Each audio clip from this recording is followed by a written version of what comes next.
Welcome to Future Auto Solutions Sunday live stream. Good morning. I'm Steve Todd. This is my brother Gordy. How you doing, Gordy? I'm doing good. Good morning.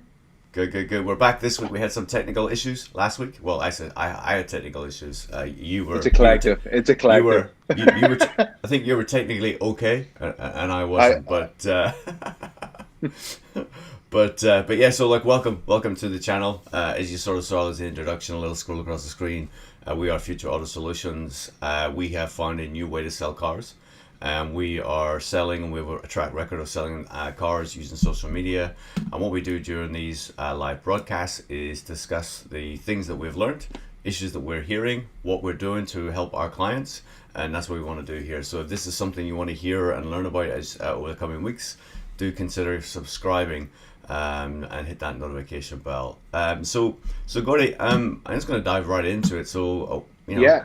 a couple of weeks ago now, we threw up a video on problems facing car dealerships, and this is all premised on what did our clients tell us that they had the problems, and then what we're going to do now is provide our responses. So these are our initial reactions to Yeah. what the clients told us, and the first thing they said was business costs.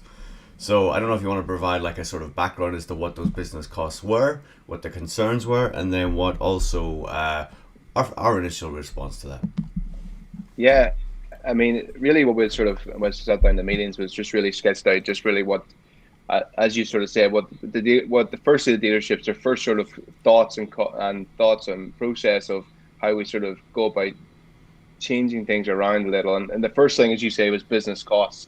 And really, what we were looking at there is they were sort of setting out what pre-COVID and how business was operating before it, and obviously now that we've sort of we've come back, is really sort of sitting down and saying, right, okay, this is where they're spending, and we went through it just line by line of really where their business sort of sat, their strengths, weaknesses, and where they were with, stocking, with money in the bank, what was coming in still, what was going out, and really just to see where when I actually go back to my office and sit down and look at the dealerships, really where we're going to sort of structure and try and trim the weight away, and how we're going to take it forward without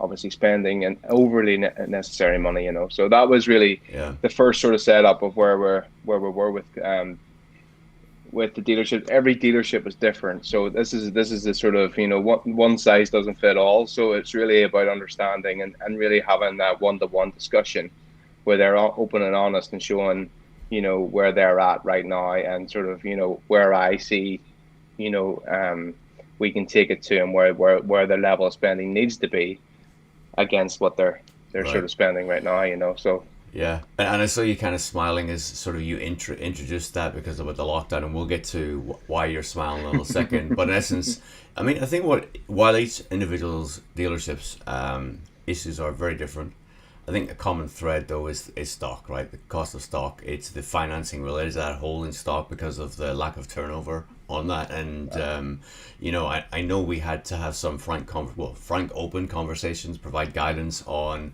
okay, so how are we going to deal with the stock that you have at each dealership? You've had it for a while. You've got a cost that you purchased it at. It's been sitting there. It's probably 3, 4, 5, 6 months older now.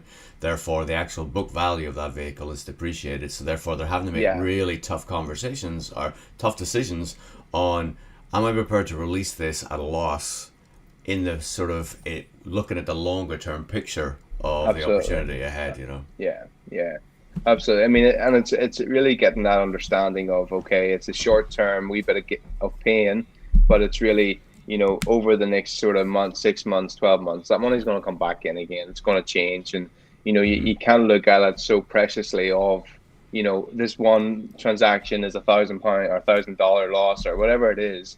You got to look at it the whole long big picture and sort of see where you're going to recoup that money back again, and how, going forward, that shouldn't happen again. Obviously, there's always Hmm. the risk with cars, and that's just unfortunate the nature of it. But with a bit of planning, forward planning, a bit of structure, what you're actually your stock profile, and sitting down and really being honest with everybody, that shouldn't be a problem that's happening, going forward. So Yep. Yep. yeah, Yep. So we went down. So then we looked at stock profile. So again, that just Yeah, rolls nicely into it. So the cost of it, but also then actually what is that stock profile and should yeah, that stock profile look like going yeah, forward?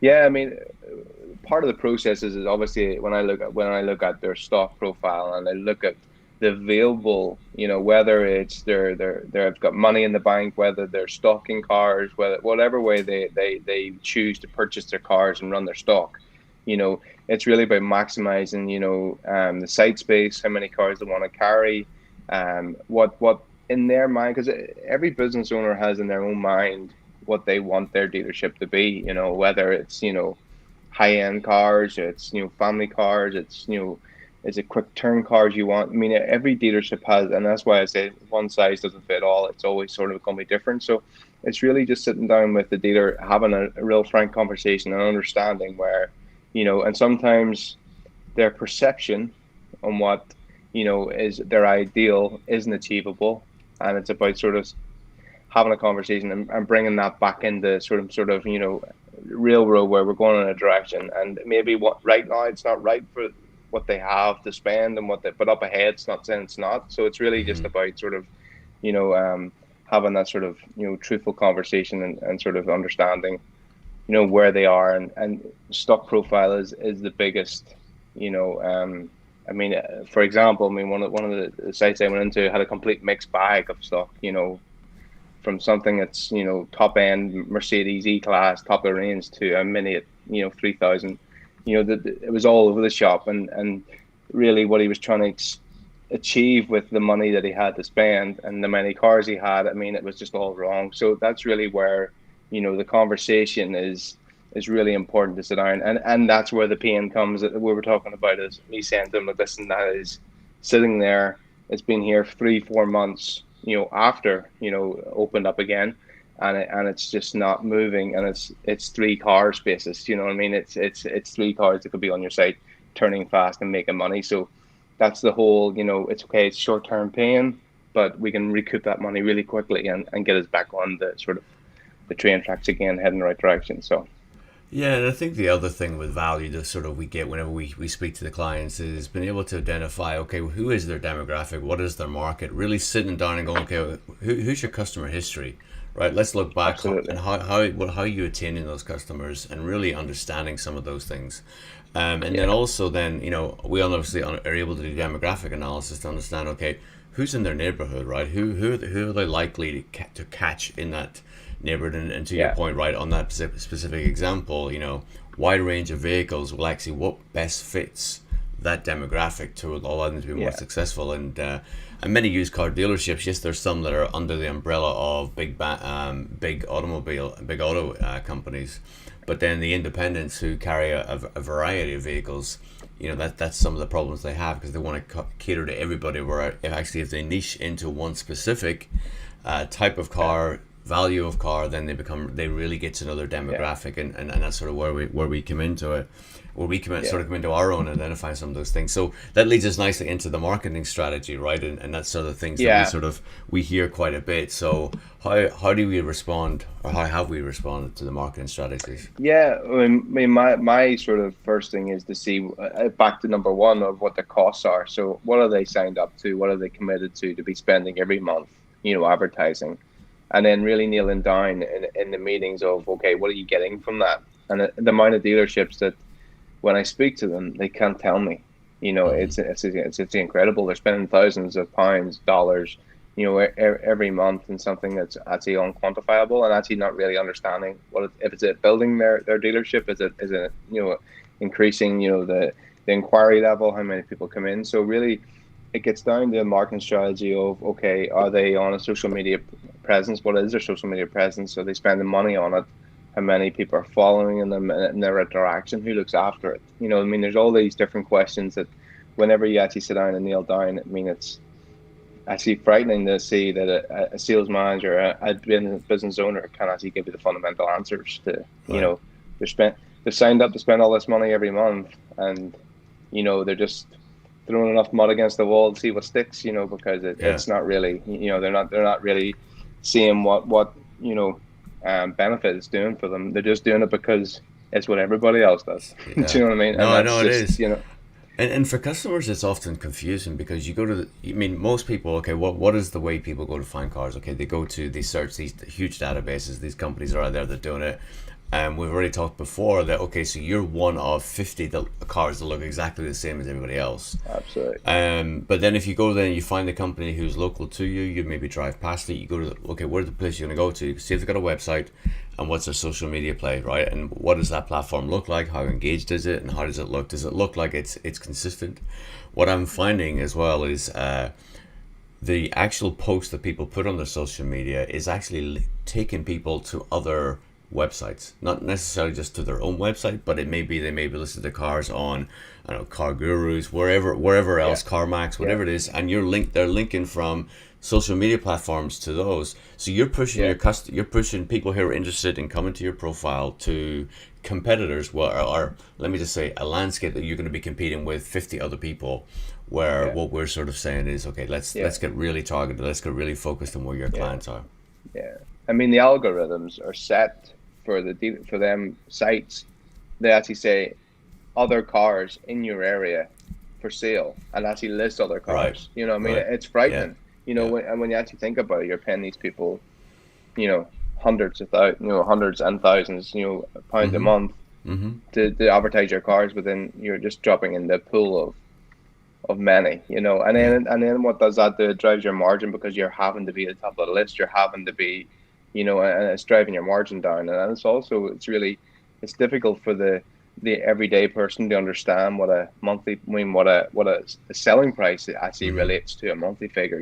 So Yeah. it's where we're sort of obviously we've done videos and stuff, in the past, but we're changing that and flipping that a little, and we're taking the selling price away from the advertisement. It's a monthly figure, and we're trying to target our customers in our area and get them to follow us and stay with us, and to keep building that as you go and as you spend money, you're seeing it grow, and these customers are not going anywhere. They literally are still on your page and seeing every post that you're putting on. So you know, Yeah, and the other thing I sort of noticed as we've gone through some of these things is, okay, so they'll put these posts to, whatever websites, but the websites are all different on their social media page. It's just a random, not random, it's obviously selected. Sometimes it's links to their website, sometimes it's linked to other places where they, put their cars for sale. And it's just like, it's just so random. So therefore you, as a consumer, you kind of get, okay, that will not, no, we need to shift that mindset and yeah, actually make social media your selling platform. You don't need to go to these things, right? And it's just no, tough to get people no, to that, absolutely, you know. And so then we come back to, so business plan. What is that business plan? We heard that yeah. often it was the real confusion in what their goals were, given where they're sitting today and where they wanted to achieve. Right? We often ask, Yeah, where do you want to be in a year's time, 5 years from now, and is what you're doing today going to get you there in the next year or 5 years? yeah, yeah. I mean, the COVID's given everybody a sort of a restart, a reboot, almost. Of you're able to sort of hit reset and sort of see where you're sitting at, and where a lot of people have used it for reflection in their business and stuff. And really, some things negative, some things positive. Obviously, it's been sort of staff cuts, or there's been different things that's been sort of had to sort of they've realized that they were carrying people that they didn't really need, and they're Mm-hmm. structuring their business to be slightly different. But it's about sort of seeing, as you say, a business plan, where looking positive at the future and saying, okay, well, our business, and really sort of maximizing, as I always say, I mean, the space that you have, the money, and the bank money's in your bank, and the funding lines you have set up, is by maximizing that and really trying to make as much profit within returning within that without giving it out unnecessarily, and really building your brand and building your client base for the future. That in 3 years' time,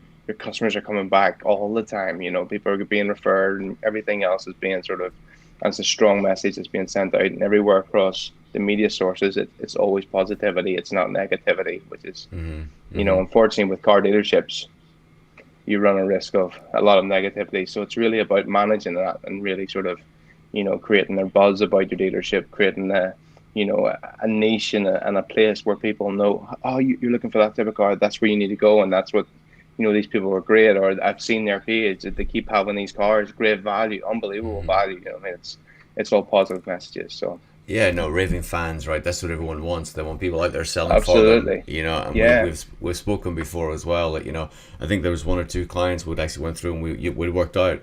It was like 10 or 12 cars were sold through this one individual because they became raving exactly, fans of the business and the model. yeah, What if? And this is where we're sort of giggling a little bit earlier. What if? yeah, What if COVID hits, right? And that was a real concern of many businesses, and some of the things that we heard. US, UK, everywhere really, and this week the UK pretty much. I don't know. You say it's back in lockdown. It's kind of there. I don't know.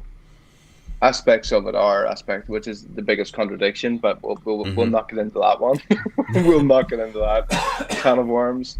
But no, I mean, as far as business operations, sales, retail is still open, but it doesn't stop the fear and the worry of people and business owners, of what if, before when we had the meetings, it was we were open and we didn't know about the second wave, we didn't know about the Mm-hmm. second, semi lockdown or whatever they're calling it, a breaker or something they're calling it. I don't know, a circuit breaker. But the Billy really is just really sort of sitting down with them saying, look, listen, okay, worst comes to worst, and the business does lock down or things do.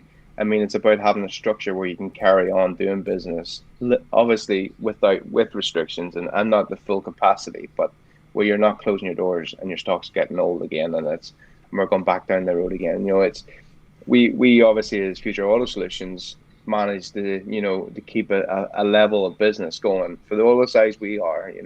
We're able to keep a level of business going, cars turning, being able to purchase and find ways, and also reassure customers on social media and even in our reviews where they're sending in these times that they found a way of dealing with them where they felt safe and everything was was positive and not negative and down, and so it's really about sort of sitting down and understanding the business and making them sort of maybe open their eyes to a new way and talk them through that and walk them through it, reassure them, show them examples of what we have been doing, and sort of they can see with their own eyes that okay, this is possible, and with these guys' help we can really sort of keep pushing forward and keep moving forward without the fear and the sort of unpredictability of the times that we're living in. Almost get that out Yeah, this time yeah. of Sunday morning.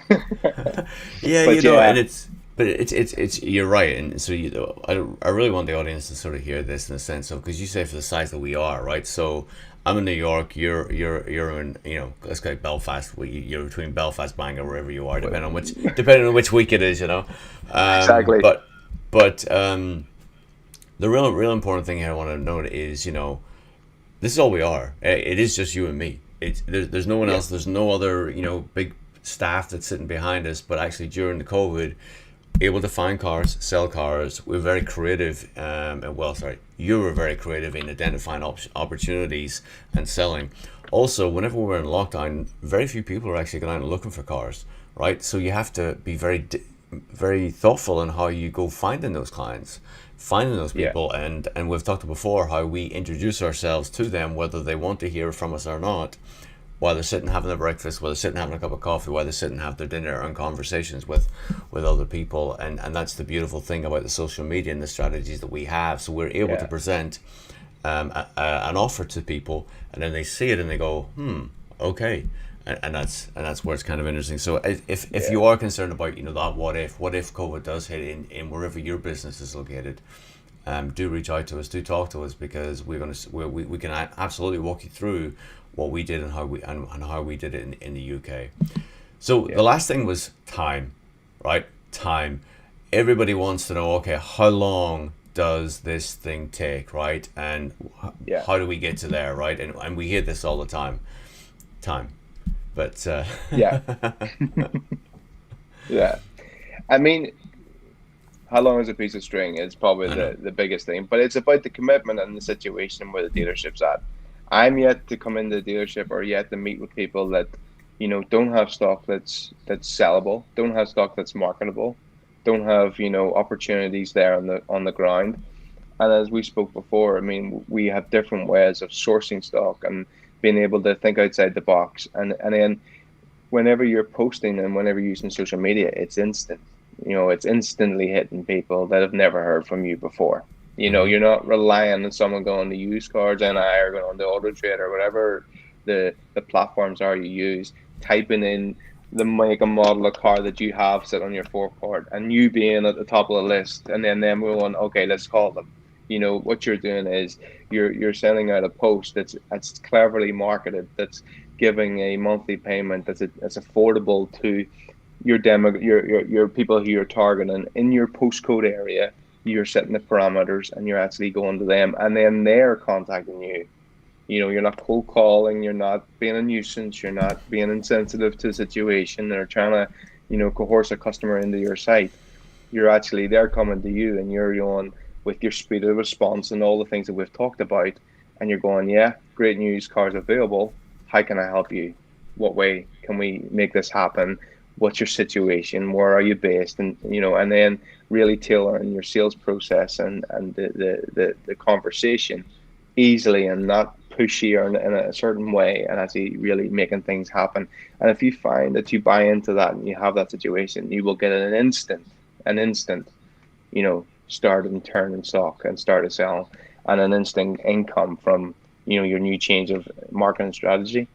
And then again, it just really then depends on where you're at as a dealership of where you want to go with that and what you want to expand marketing, investing, and seeing where you're going to go. But I mean, as far as time is, there's no limit, there's no minimum. You don't need to wait 6 months for it to start working. You don't need to wait.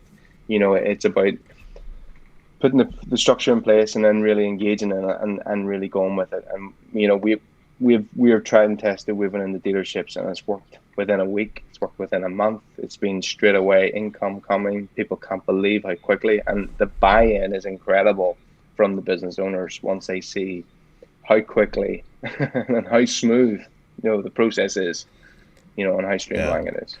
What I would say to the audience, Gordy, is it takes us so much longer to have that first conversation with a potential customer, like our potential client, than it is for them to go all in, right? So Yeah, that's when we sort of make that first introduction and we get that first meeting, right? That duration that takes, the moment we hit start, and to the time that the customer goes, "Wow, I'm all in," is so yeah, much shorter than it takes to get that first initial meeting, because trust me, we have to hammer down doors. We got to go knock in. You call people, you talk to the salespeople go, whatever, you're just another marketing yeah, agency, which we are, absolutely, to make no doubt about that. We're a marketing agency, but also with track record in actually selling cars. This is not yeah, something that we've just made up, and trust me, you know, Gordy's out there selling cars. Future Auto Solutions has his own car thing, and trust me, we are out there selling cars, and this is just an opportunity for us to increase our and change our add to the business model. And yeah, hopefully, there's other customers out there who hear this who think this could work for them too. So yeah, it's really interesting to hear the responses from many dealerships. Resistance as well, which is understandable. People don't like change, and I understand that. And to do something different to your competitors is also a challenge. But I do urge people to, you know, call up, have a conversation with us. Let us demonstrate to you our strategy. Let us walk you through our social media platforms, where we're over 3,800 highly engaged individuals on our social media platforms, that when we put a post out or we put an advertisement out to sell a car, it goes to all them and then some. And if you want to get to this, do reach out to us. Send us an email at info.futureautosolutions@gmail.com, and we will get back to you. So Gordy, any last thoughts before we wrap this up? No, I think we've covered everything pretty well. Just obviously, you know, it's not just we do this, and I actually really love doing this, and I really want Yeah, to get involved yeah. with more and more dealerships, especially in the US. I really want to try and, you know, at the minute it's the UK I'm working with, and you know, I really want to get into the US because obviously with the research and the things that we've looked at in the areas and stuff, there's massive opportunity, and Oh, it's gonna, it's just crazy, the opportunity, and yeah, you know, yeah, yeah. I mean, we could do I mean, we did a video one time, I think, on a couple of companies that we researched. We tried to call, and there's links there. So folks, go check out our previous videos. There's a lot of information there you can actually see and learn from some of the things that we've witnessed. But for now, look, thank you. Appreciate it if you've watched it all the way through. Do consider subscribing, consider liking, and leave a comment, and we will certainly get back to you. So for now, Gordy, Thanks, have a great week, and chat again next week. You too. Cheers, Take care. Cheers.